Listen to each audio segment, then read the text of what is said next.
Hello dear learners, कैसे हैं आप सब। आई होप आप सब लोग बढ़िया होंगे, मज़े में होंगे, आपकी पढ़ाई बिल्कुल मस्त चल रही होगी। फर्स्ट ऑफ ऑल मैं थैंक यू कहना चाहूँगा आप सबके प्यार के लिए। आप इतने सारे कमेंट्स करते हैं और आपने ही कमेंट किया था कि आपको कुछ नए वीडियोस चाहिए, तो बहुत जल्दी वो सारे वीडियोस भी अपलोड होंगे। मैं आगे बढ़ने से पहले मैं कहना चाहूँगा, अगर आपने चैनल को सब्सक्राइब नहीं किया तो चैनल को सब्सक्राइब करिएगा, वीडियोज़ को लाइक करिएगा और अपने फ्रेंड्स के साथ शेयर भी करिएगा। इस चैनल पर बहुत सारे informative videos time to time upload होते रहते हैं। साथ साथ कमेंट करिएगा कि आप किस स्टेट से, किस जगह से पीताम्बर एजुकेटर्स फैमिली का पार्ट बने हैं। तो बिना देरी के फटाफट शुरू करते हैं आज का वीडियो। बात कर रहे हैं अकाउंटिंग इक्वेशन की और आप देख सकते हैं अपने स्क्रीन पे क्वेश्चन। सबसे पहला ट्रांजैक्शन है स्टार्टेड, यानी Raghu started business with cash rupees 1,50,000। तो इस सिचुएशन में हम करेंगे क्या, हम अकाउंटिंग इक्वेशन के फॉर्मेट को अगर देखें तो कुछ इस टाइप से फॉर्मेट है आपका। यहाँ पर आप ट्रांजैक्शंस लिखते हैं, यानी कि जो भी ट्रांजैक्शन होगा वो। देन आपको फॉर्मूला ऑलरेडी पता है, वो है assets is equal to liabilities plus capital. और अकाउंटिंग इक्वेशन में हो क्या, आपको ये हर ट्रांजैक्शन में चीज़ प्रूव करते हुए चलना है कि हाँ ये दोनों चीज़ें बैलेंस हो रही हैं।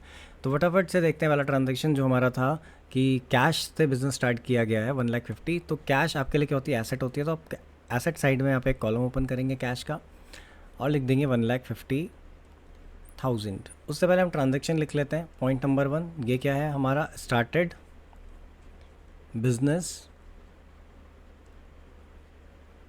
विद कैश है, तो हमने लिख दिया स्टार्टेड बिजनेस विद कैश 150।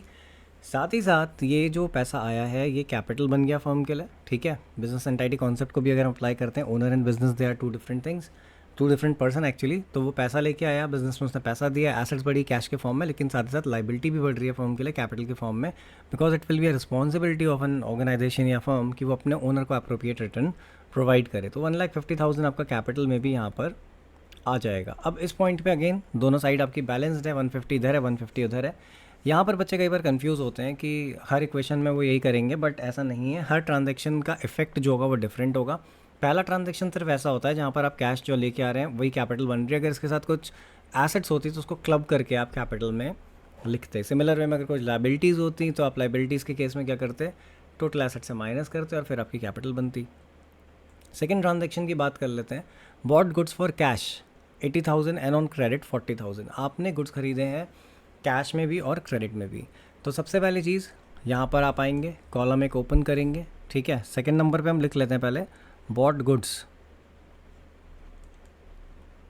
तो बॉट गुड्स लिखा हमने, यहाँ पर हम एक प्लस का साइन लगा लेते हैं। गुड्स लिख लीजिए, स्टॉक लिख लीजिए, कुछ भी आप लिख सकते हैं। तो देखिए कैश में से आपके पास से गए थे 80,000, ठीक है। तो 80,000 आप यहाँ पे ब्रैकेट में दिखाएंगे माइनस करके, प्लस गुड्स में आपका 120 आएगा क्योंकि 40 और 80 दो आप खरीद रहे हैं, ठीक है। यानी कि आपने कैश में भी ख़रीदा है, क्रेडिट में भी ख़रीदा है। ये ट्रांजैक्शन था आपका कुछ इस टाइप से 80 और 40 का। अब क्योंकि आप उधार खरीद रहे हैं तो ऑब्वियसली आपकी लाइबिलिटीज़ बढ़ेंगी क्रेडिटर्स के फॉर्म में। तो हम यहाँ पर आ जाते हैं, एक और कॉलम ओपन कर लेते हैं रिलेटेड टू क्रेडिटर्स और 40,000 हम उस क्रेडिटर्स में लिख देते हैं।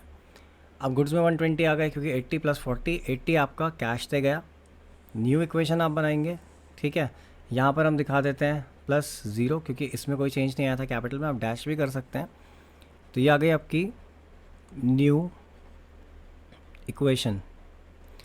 अब इसे आप माइनस कर लीजिए, ठीक है, क्योंकि 80,000 आपका चला गया। ये बचेगा आपका 70,000 plus 1,20,000 is equal to 40,000 plus यहाँ पर आपका 150 because there is no change in capital. तो ये 150 आ गया। अब अगर आप चेक करेंगे कि दोनों साइड बैलेंस या नहीं, तो ये बैलेंस होनी चाहिए। तो देखिए 150 + 40 1,90,000 और इधर 70 + 120 1,90,000, यानी ये बैलेंस्ड है। तो इसका मतलब है आपने ट्रांजेक्शन को सही से रिकॉर्ड किया है।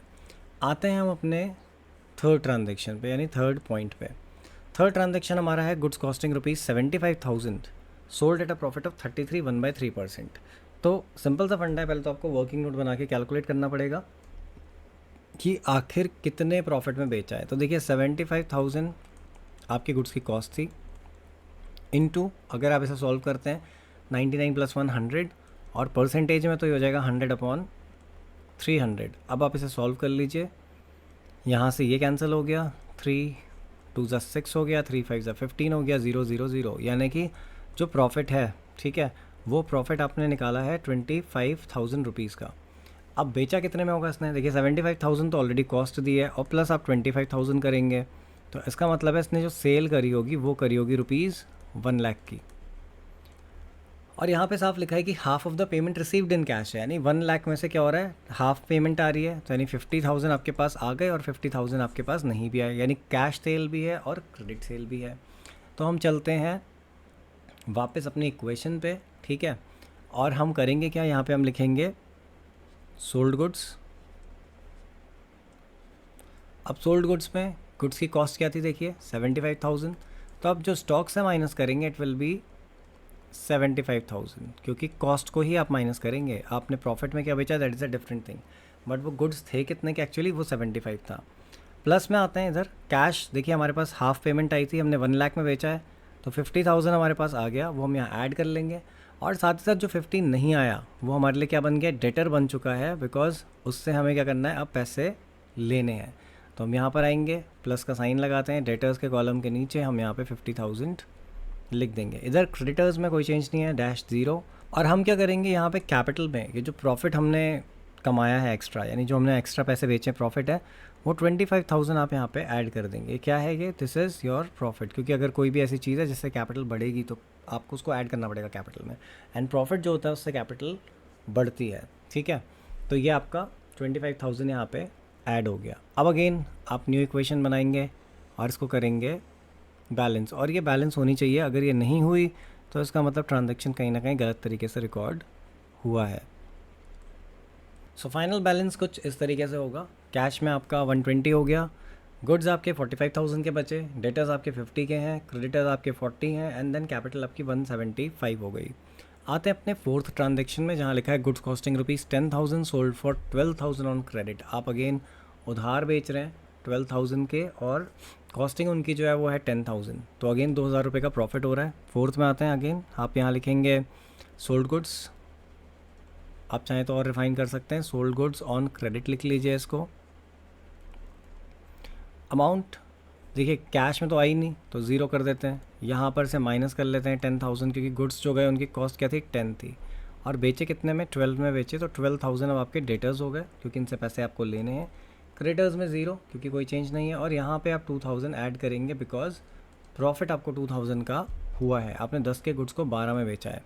अगेन सेम चीज़, न्यू इक्वेशन, यहाँ पर आप आएंगे, that is new equation 1,20,000 no change, तो कैश एज इट इज़ आ गया, प्लस माइनस हो गया ये 35,000 आपके गुड्स बचे इस समय, ये ऐड हो गया, ये हो गया 62,000 इज इक्वल टू, यहाँ कोई चेंज नहीं है, दैट इज़ 40,000 प्लस 1,77,000, ठीक है, तो ये हो जाएगा आपका 1,77,000।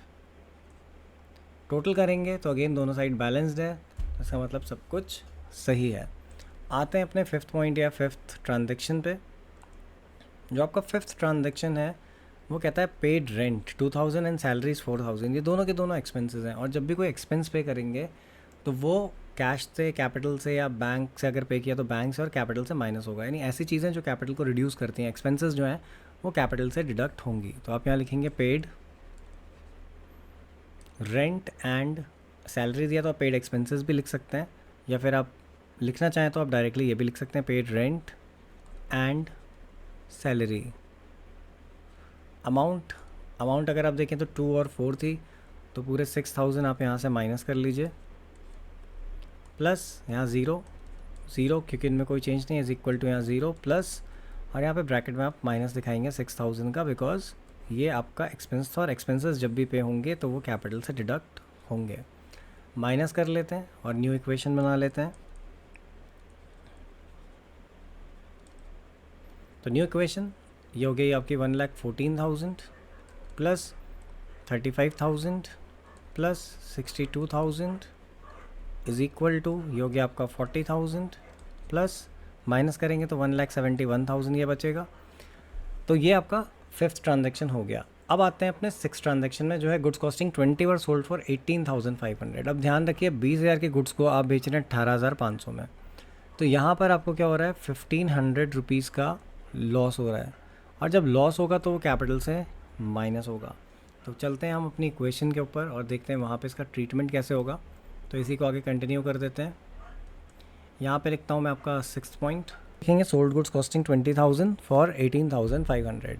अब क्या करेंगे, देखिए ट्रांजैक्शन कैश में हुआ है, साफ बोला गया है, तो कैश कितना आया 18,500 आया होगा, तो 18,500 को यहाँ पे ऐड कर लेंगे, प्लस गुड्स कितने के गए, कॉस्ट तो उनकी 20,000 थी, तो माइनस करेंगे हम 20, प्लस उधार बेचा नहीं है तो डेटर्स में कोई चेंज नहीं आया होगा, इज़ इक्वल टू क्रेडिटर्स में भी कोई चेंज नहीं है, प्लस यहाँ पर अब माइनस करेंगे हम 1500 क्योंकि हमें क्या हुआ है, लॉस हुआ है, तो ये लॉस आप यहाँ पे माइनस करेंगे। एंड देन उसके बाद आपकी फाइनल इक्वेशन जो है वो आ जाएगी, यानी कि न्यू इक्वेशन आएगी, वो बैलेंस्ड होनी चाहिए। तो ये है आपकी न्यू इक्वेशन। सो ये आ गया आपका फाइनल बैलेंस। आप यहाँ पे ऐड कर लेंगे जो आपने कैश में बेचा, इन दोनों को ऐड करके 132,500 आ जाएगा। गुड्स आपने कॉस्टिंग 20 के बेचे थे, माइनस कर लिया, 15 बचा आपके स्टॉक में यानी गुड्स में, 62,000 आपके डेटर्स बचे, 40 आपके क्रेडिटर्स हैं, एंड 1500 का लॉस माइनस करने के बाद फाइनल कैपिटल आपकी 1,69,500 है। इससे पहले वाले जो वीडियोस थे उनमें मैंने बैलेंस शीट के बारे में आपको बताया था कि बैलेंस शीट कैसे बनती है, एक बार फिर से देख लेते हैं यहाँ पे, क्योंकि बैलेंस शीट आपको बनानी है। तो बैलेंस शीट जब आप बनाएंगे तो it will be something like this. Balance sheet का जो फॉर्मेट होता है उसमें आपकी जो लेफ्ट हैंड साइड होती है ये होती है लाइबिलिटीज़ साइड। बच्चे इसमें बहुत कंफ्यूज होते हैं क्योंकि अकाउंटिंग इक्वेशन में लेफ्ट हैंड साइड में एसेट्स लिखी जा रही हैं, लेकिन ध्यान रखें आप बैलेंस शीट में लाइबिलिटीज़ होती हैं। तो ये हो गया आपकी लाइबिलिटीज़, ये हो गया अमाउंट, ये वाली साइड हो गई एसेट्स, एंड देन अमाउंट। अब करना क्या है, करना सिंपल सा ये है कि आपकी इक्वेशन जो है आपने बनाई है, इसमें जो आइटम्स आपने लिखे हैं एसेट्स वाले एसेट्स में लिख देंगे, लाइबिलिटीज़ वाले लाइबिलिटीज़ में, और बैलेंसेज आप वो लिखेंगे जो आपके फाइनल बैलेंस हैं। तो जैसे हमारे पास कैश है, हम यहाँ लिखेंगे कैश, कैश का बैलेंस हमारा क्या है 1,32,500। सिमिलर वे में स्टॉक या गुड्स, गुड्स हमारे पास कितने बचे, गुड्स हमारे पास फाइनल बैलेंस में है 15,000, तो वील बी राइटिंग 15,000। ऐसी डेटर्स हमारे 62 बचे हैं, तो हम यहाँ पे डेटर्स लिखेंगे एंड लिख देंगे 62,000। सिमिलर वे में लाइबिलिटी साइड की बात करी जाए तो क्रेडिटर्स हैं वहाँ पे, तो आप यहाँ पे लिखेंगे क्रेडिटर्स, कितने के क्रेडिटर्स हैं आपके 40,000 के। एंड सिमिलर वे में कैपिटल, तो आप यहाँ पे लिख देंगे कैपिटल और लिख देंगे 1,69,500। अब इसके बाद करना क्या है, सारी चीज़ें आपने रिकॉर्ड कर ली हैं, इनको करना है टोटल। दोनों साइड बैलेंस होनी चाहिए, यही बैलेंस शीट की प्रॉपर्टी है। अगर ये बैलेंस हो गई तो इसका मतलब सब कुछ सही है, और अगर ये बैलेंस नहीं हुई तो इसका मतलब कहीं ना कहीं आपने गलती करी है। वैसे तो इसमें चांसेस कम होते हैं क्योंकि ऑब्वियसली आप जब अकाउंटिंग इक्वेशन बनाते आ रहे हैं तो आप हर स्टेप पे उसको मेजर करते हैं, और ये एक्चुअली आपको करना भी चाहिए। अदरवाइज़ क्या होगा, आपने अगर कहीं पे ट्रांजैक्शन गलत रिकॉर्ड कर दिया तो एट द एंड जब आपको पता चलेगा कि कुछ गड़बड़ हो गई है तो उसको ट्रैक करना बहुत ही मुश्किल हो जाएगा। तो फाइनली से करते हैं टोटल और देखते हैं बैलेंस होता है या नहीं होता है। सो इसकी दोनों साइड का जो टोटल है वो आ रहा है 2,09,500। अगर हम बात करें क्वेश्चन की तो आप यहाँ देख सकते हैं जो आंसर दिए हैं और जो बैलेंसेस दिए हैं वो फाइनली मैच कर रहे हैं। सो ये था आज का वीडियो। आई होप वीडियो आपको अच्छा लगा होगा और आपके सारे डाउट्स भी क्लियर हुए होंगे। फिर भी अगर आपको कोई डाउट है तो आप कमेंट कर सकते हैं, साथ साथ जिस टॉपिक पे आपको वीडियो चाहिए वो भी आप कमेंट करके बताएं। और ये कमेंट करना ना भूलें कि आप किस लोकेशन से, किस स्टेट से हमारे चैनल से जुड़े हैं। और चैनल से अभी भी अगर नहीं जुड़े हैं तो चैनल को प्लीज़ सब्सक्राइब करिए, वीडियोस को लाइक करिए, अपने फ्रेंड्स के साथ शेयर करिए, क्योंकि इस चैनल पे टाइम टू टाइम बहुत सारी इन्फॉर्मेटिव वीडियोस अपलोड होती रहती हैं। Thanks for watching the video.